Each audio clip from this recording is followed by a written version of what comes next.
Acqua allarme dei consiglieri comunali Francesco Alfano, Simone Gramaglia e Gerlando Piparo che con un atto di responsabilità nei confronti della popolazione agrigentina si interrogano sulle sorti della città in vista dell'estate. Per i tre amministratori esistono soluzioni a breve, medio e lungo termine.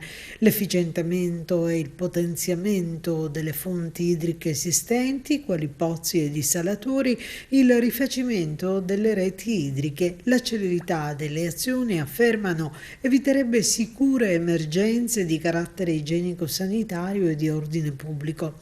Non basta dichiarare lo stato di emergenza, ma serve un intervento di carattere economico immediato della regione siciliana che dovrebbe mettere AICA nelle condizioni di poter effettuare questi lavori e questi piani di intervento finanziandoli. I consiglieri comunali evidenziano che i soldi per i progetti delle reti idriche della provincia di Agrigento non sono mai stati cantierizzati negli ultimi 45 anni e di questo la politica tutta deve sentirsi responsabile. Prova ne è, continuano, che i lavori della depurazione sono stati eseguiti dopo più di 40 anni perché è intervenuta la gestione commissariale e già da quest'anno si potranno vedere i risultati.